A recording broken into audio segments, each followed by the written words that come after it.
Wondering how to fall completely in love with the people and things that surround you at home?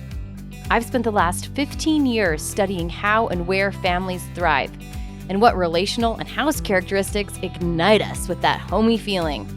On this podcast, we uncover how our brains process the people we live with and the houses we live in so we can confidently create our homes to be wonder-filled connection magnets. Ready to give up the decision fatigue, comparison hives, overwhelmed ulcers, and confusion chaos? You are in the right place. I'm your host, Carly Thornock. Welcome to Becoming Home. What's up, homies? So glad that you are here. Today I have the ever so lovely, I just want to call you Freckled Han because that's how I know you, Hannah Olson. Is that right? Yeah, that's right. Okay, just want to make sure. That was something we should have covered before, but I was too excited to talk to you about all the other things. So, Hannah Olson. What did you say? Freckled Han is great too. I go by that. And can I just say that your freckles are everything that I've imagined them to be? Looking at him in person has the freckles that I always dreamed of having. If you aren't seeing this on YouTube, like if you're listening to the audio, go watch Hannah on YouTube because her freckles are so cute. Okay, so Freckled Han here, Hannah Olson. She is the crier, the town crier for how motherhood is a relationship and not a to-do list.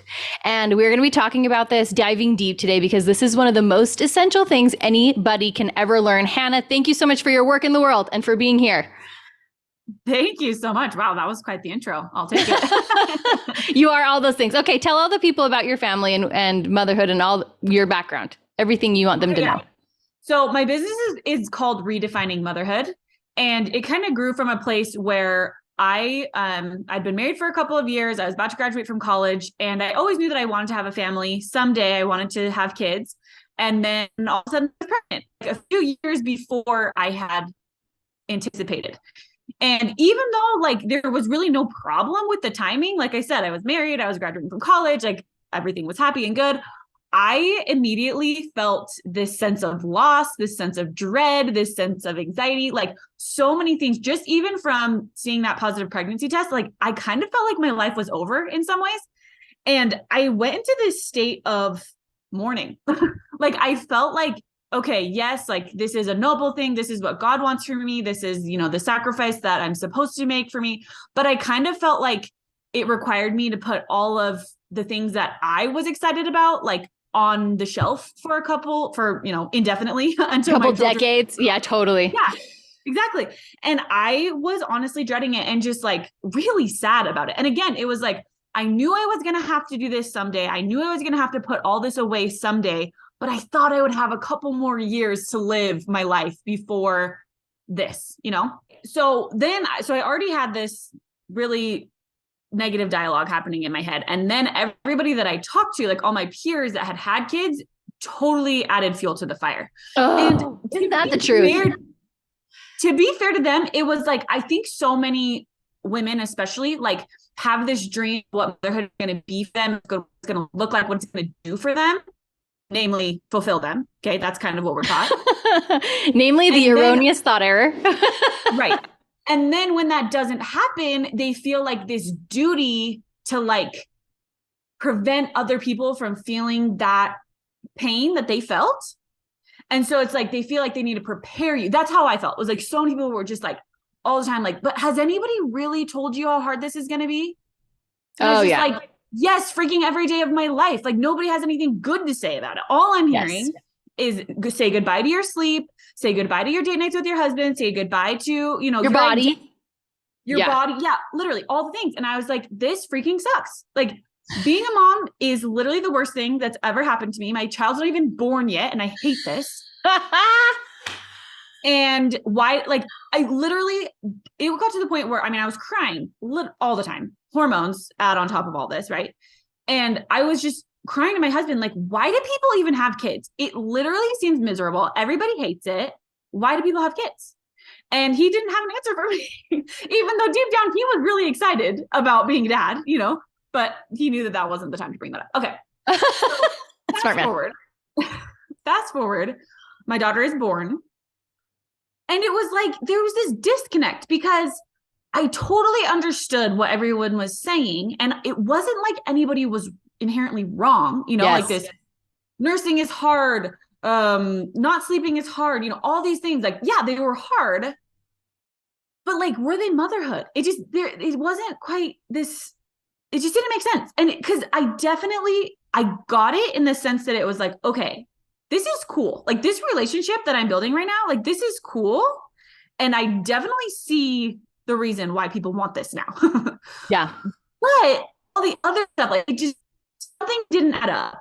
And so it really just led me on this, like, okay, so what is motherhood then? Because people talk about motherhood like it's literally everything under the sun. Like if you deal with it and you have a child, then it is motherhood, period. And I kind of just pushed back on that and was like, but is it? Like changing diapers, for example, is that motherhood? Does my child care if is changing their diaper what's making me the mom? No. My 2-week-old does not care if I'm changing their diaper or if it's some random person, right? Like they just need a diaper changed. And there's just so many things like that. And it was like everything from like cleaning the house to making meals to doing laundry. Like one year for Mother's Day, bless my mom's soul. I mean, at the time I thought literally nothing of it. I got a Mother's Day card that said, motherhood is loads of fun. And it had a picture of a washer and dryer with clothes, right? Mm-hmm. And we're like, honey, loads. It's so cute and it's so funny, you know? Anyway, I kept having kids partly because I wanted to have kids close together. And I think honestly, deep down, it was because like, I knew I want to have a lot of kids. And the faster I have these kids, the more quickly I can go back to doing what I want to do. Mm-hmm. And so I started having kids. And again, I always have loved my kids. That's never been a problem. And I know a lot of people do kind of have challenges, connecting with their kids or bonding with their kids. And thankfully, I never had that. Totally a valid thing. Thankfully, I never had it. But I did have this problem with just like equating everything with motherhood.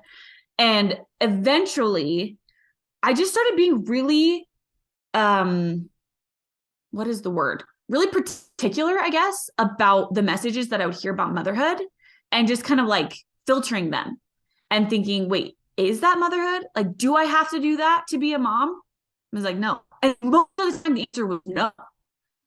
And finally, that's when I came to this realization that it was like, oh, so the only thing that motherhood actually is the relationship that I'm building with my kids. Because before it was like motherhood is being a stay-at-home mom. Mm-hmm. Motherhood is being the person to fill all of the needs of my children. But it was like, well, wait, my husband, Steven, he's amazing. He's super hands-on with the kids. Like he is raising them just as much as I am.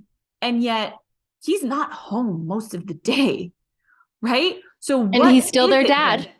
Absolutely. Which is something that you always bring up. And I love, like, people don't ever question, oh, that's so crazy that you're gone all the day. How do you feel about your role as a dad? It's like, fine. It's like not connected. Right. Well, it's like people even say this idea of like raising my kids, like, oh yeah, women will say I stopped working my corporate job or whatever to be home and raise my kids. It's like, well, wait, my husband is raising our kids and he's not their caregiver. So what does that mean, raising kids? Honestly, I think it comes down to the relationship again. Like it's all founded on the relationship. And there was a time there where I was so consumed with like doing the tasks, doing all the things, that my relationship with my kids wasn't great, despite the fact I was with them literally 24/7. I mean, during the pandemic, I was with them 24/7. Yep. And that is the time that my relationship with them was the weakest, because I think we were all going through a crazy time right there. Sure. And just all the normal, things that I had, like the ways that I had to connect with me, I had lost in that time. And so once I had this huge epiphany of like, okay, whoa, being the caregiver for my kids, the primary caregiver that's with them 24/7, that's a way to build that and strengthen a relationship with them. But if I'm letting that job actually get in the way of the relationship, we have a problem here.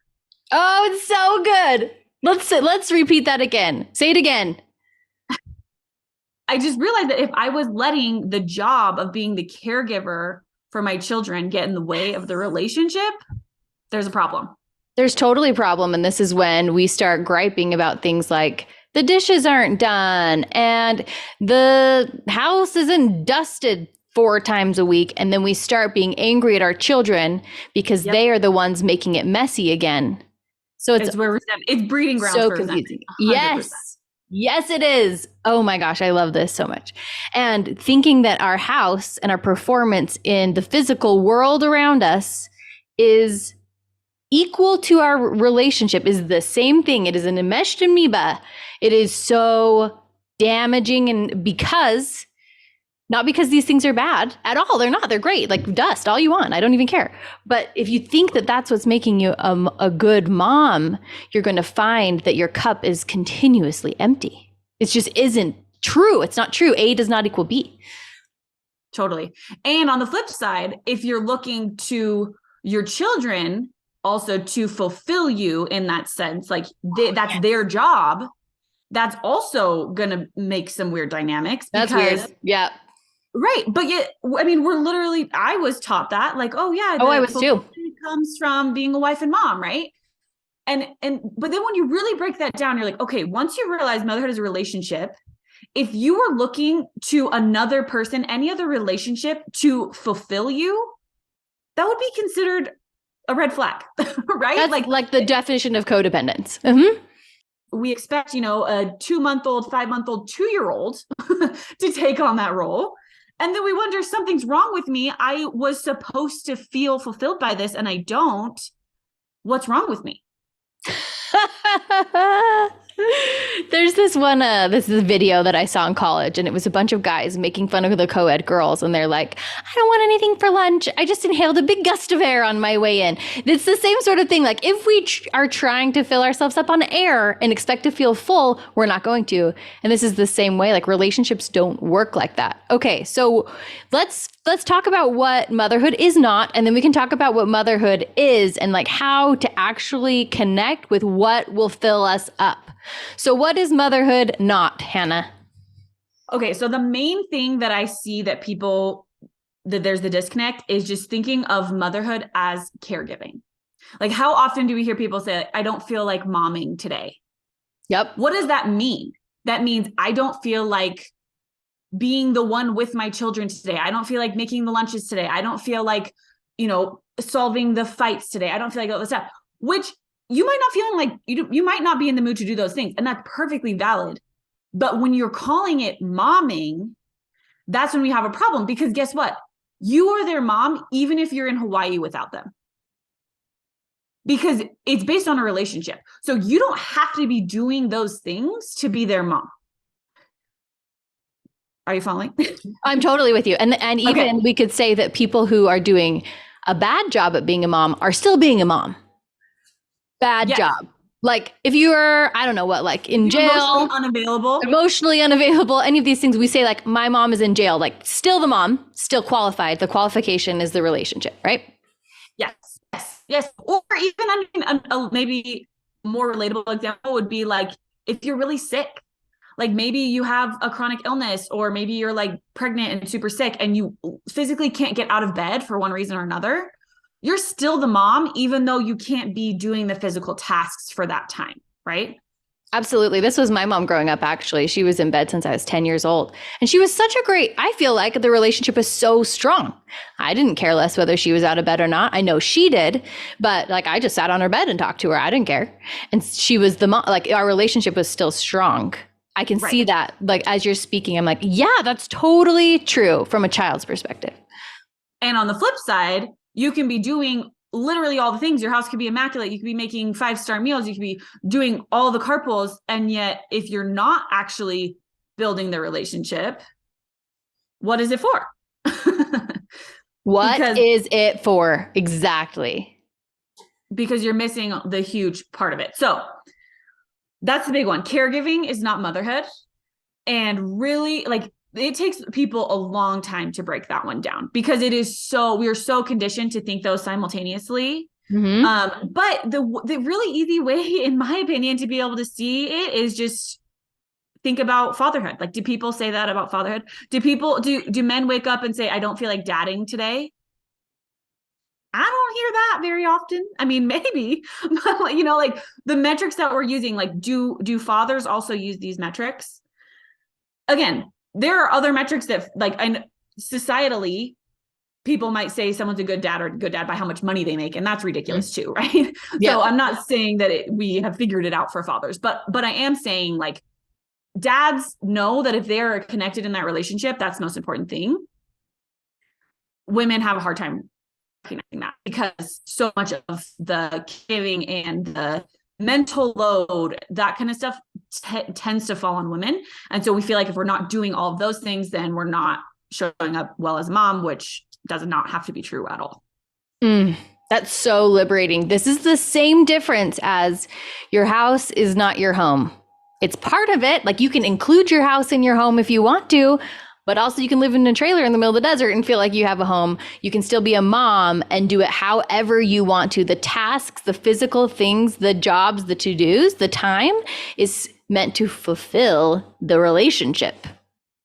Totally. And actually, I have an analogy that I use that goes right along with that, is that you can think of the tasks as like materials that you're using. Like if you're building a home, you're going to have a hammer and wood and a saw, right? But the hammer and the wood and the saw aren't the house. Or in other words, the tools, the tasks are not the relationship. You can use the tools to build the house, but you can use a lot of different tools to get to the house, right?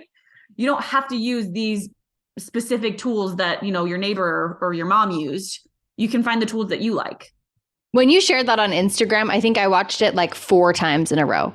I was like, that is so good. Like your house is not the hammer. Your house is not the hacksaw. Your house isn't even the walls. Your house is the building, the space, right? And the relationship is not the tools that you're using to build it either. It's not your communication skills. It's not even like your warmth and attentiveness. It's just the way you relate to your kids, that you're there, that you're the figure, that the thing, all the things. So powerful. That's such a powerful symbol. Okay, so what is motherhood if it's not the caregiving, if it's not the tasks? Yeah, so again, it's the relationship. So, and that the beautiful thing about that too is that it's not going to look like anybody else's relationship, because you are not anyone else and that child is not anyone else. So even your relationship between children is going to be different because you're each bringing unique things to that relationship. So a lot of times people will look at other moms and be like, oh, I wish I was a fun mom like her. Or I'm not a crafty mom, or I'm not a, and it's just like, whoa. Like, first of all, that's kind of one of my pet peeves when people like define everything that they are by the type of mom they are, where it's like, or like the things they like to do with their kids. Yeah. It's like people, like there was one post I read that was like, I'm not a hair mom, meaning like she doesn't like doing her kids' hair. What? Just say that. I don't like doing my kids' hair. Why are we making this about motherhood? Why are we making this about motherhood? Anyways. So I do think like the connection, just finding ways to connect individually with your children is going to be how you build that relationship. And again, maybe driving carpool is the way that you love to connect with your kids, in which case, hallelujah, drive all the carpools. But maybe there's a time where that method isn't going to work anymore, or you don't like that method, and that's fine. That's part of the job. That's part of our job then, is to find those ways to connect. But it's important too to remember that it's like, we can't, our value is not, as mothers, is not contingent on like our children's behavior or how our children show up or whatever. It's always on us. Yes. We are for them. Which can be hard because it's like, oh, well, if it's a relationship and they don't want to talk to me right now, then clearly I'm failing. And no, that's not how it works. Because for as long as you are being that safe place, as long as you are showing up, you're doing everything that's required of you as a mom, because that is what it's about. It's about you and how you're coming to this relationship. Absolutely. Which gives so much space. When you say things like this, I feel so much space for like my 5-year-old who currently is going through tantrum city, and he's allowed to. There's so much space for him to be his own little person. And it's not a shame fest for me, when in the past it could have been of like, what do I need to do as a mom? I must be failing. He's not performing according to my standards. It's about me. But instead it can be actually about him, because I'm not so self-consumed about defining myself via him. I think that's such a beautiful truth. How does this relate to husbands? And I'm asking this like with a little wink and a nod, because you just put out a really cool reel about the relationship with husbands and how that's defined. So let's go there for a minute. Tell us about husbands. Yeah. So I just did a reel this morning that was basically just talking about how in all of our relationships, we're going to be bringing different thought patterns than our spouse. And so the reel I posted about specifically was referring to like the cleanliness of the home, because for a lot of women, we are to some extent socially conditioned to believe that the way that our house looks is a reflection of us. It's a reflection of how well we are doing. It's a reflection of our worth, right? And so like it's measurable, right? Like you can look around and you can see, oh, my house is clean. I am doing a good job, right? I'm a good person. I'm a good mom. Exactly. And sometimes this can create frustration when we feel like our husbands aren't pulling their weight like around the house, like they're not doing all the things that we would do or in the way that we would do them or whatever. And so my point was in this reel, I guess the point is that it can be helpful to just see why we are having different thoughts about having a untidy house than our husband is, right? Like even the fact that we're using the word messy to describe our house is part of the problem. Right. Oh, I love that one. That's so interesting. Because they might not see it as messy. But anyway, and I do want to address this because I'm already getting some unhappy people in the reel. What? I'm not saying okay, we can talk about that later. I'm not saying that this is like a reason to never have your husband do housework because you're the only, because he shouldn't have to or whatever. It's just like, this is helpful like when you're having these conversations to understand where this discrepancy is coming from, because what you are thinking about your house is probably different than what your husband is thinking about your house. And when you are in a relationship that you're trying to grow, like it's just helpful to have kind of that in mind. Totally. It's like almost an awareness of like, oh, I'm a different person than you.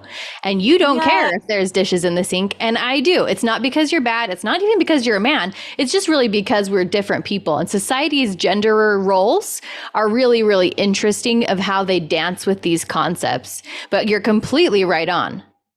Completely right on. I love that. So what are people saying to your reel? Well, I think people think that I'm giving men an excuse to not help out around the house. And that's not my goal. But also they are free agents. Like totally. How many, if we could solve the problem of men wanting to clean up around the house, like we would be rich women. Like this isn't the issue here. It is just that they don't innately care as much as you do. So you got to own that you care more. And that's okay. And you can ask them to help. But they can still say no. Like how many of our husbands just say no sometimes? Like, of course they do. They're a person. Well, and then it's like, if we ask them to do something and they don't do it, instead of being like, oh my gosh, he's the biggest jerk in the world, he hates me, blah, blah, blah. It's just like, oh yeah, he doesn't care about that like I do. Yeah. Like you can just kind of come with this like, oh yeah, it's not that he's like trying to be a jerk. It's just that like, he doesn't care on the same level that I do. And that's okay.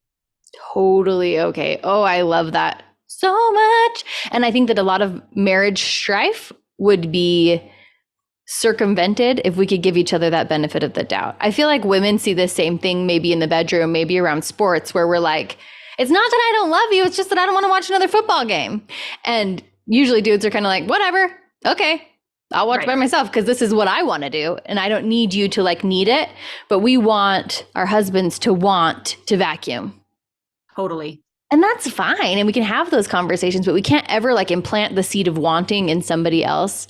And that's hard for a lot of us to recognize. Totally.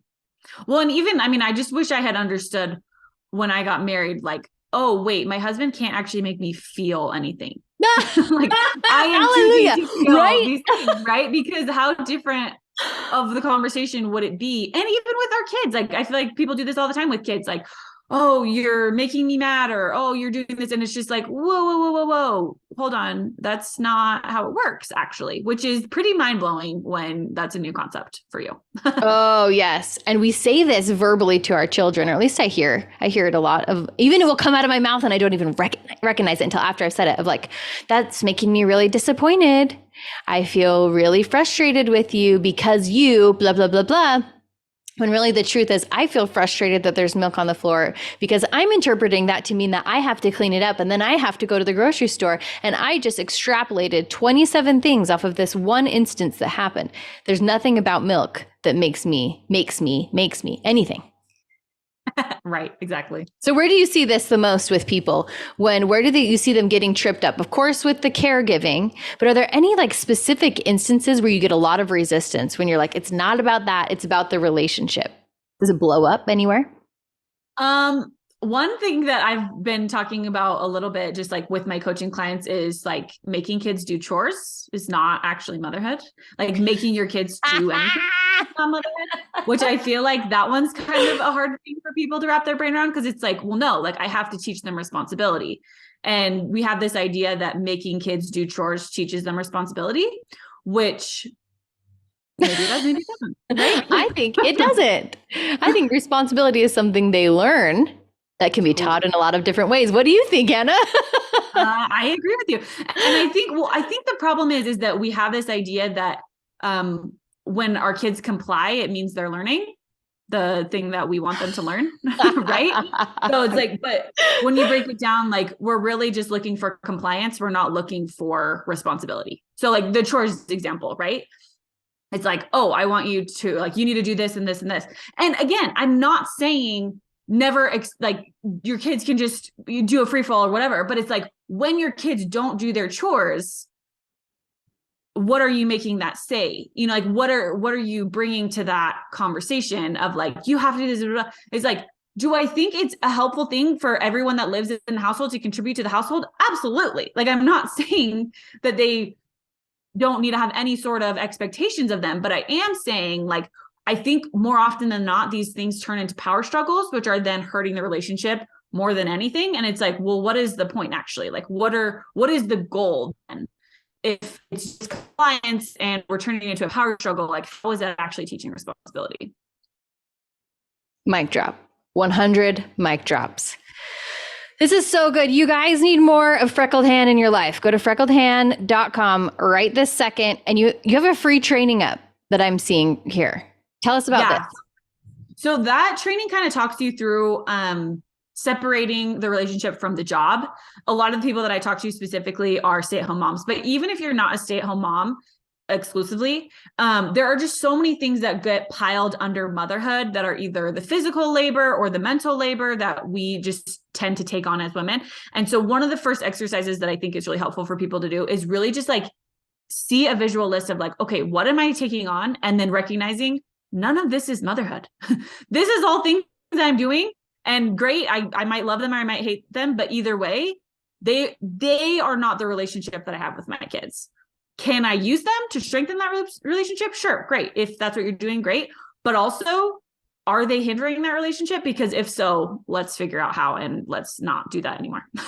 Oh, and that opens up so many options of like, you can get rid of the task, you can redefine the task, you can have somebody else do the task, all the things. Doesn't even matter.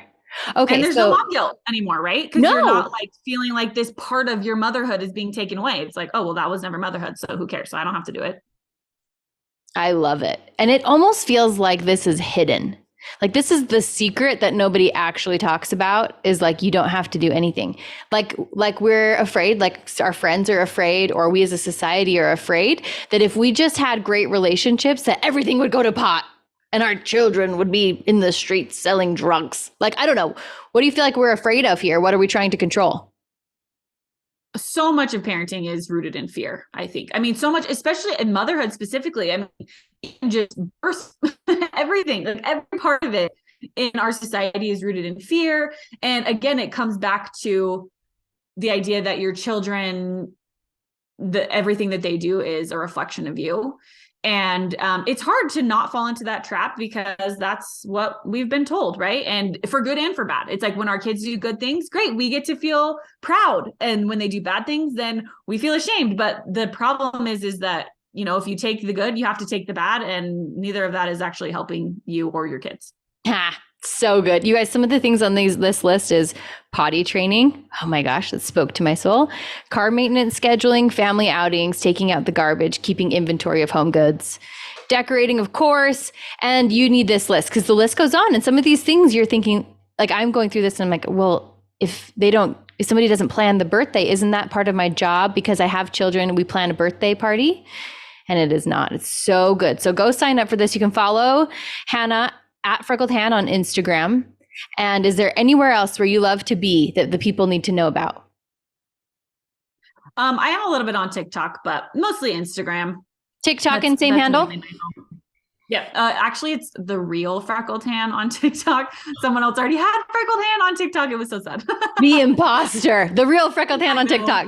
Okay, go look her up. Too, because they have 0 videos. So I'm like, maybe I can just message them and be like, hi, will you give me my I think that's a valid question. Okay, if you guys are into redefining motherhood as you're redefining your home environment, go check out Freckled Han. She is incredible. The things she says continuously blow my mind.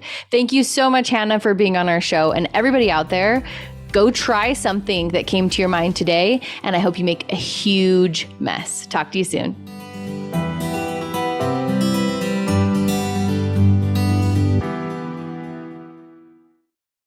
Hey, thanks for listening today. If you love what you're hearing, share this episode with a friend who you want to chat with about it. Also, leave a review for the show so we can reach more soulful mamas looking to love the magical humanity that surrounds them at home. If you really are digging this scene, come check out The Knowing, the inner circle for confident home creating. Find all the info about it as well as a full transcript of this episode over at carlythornock.com.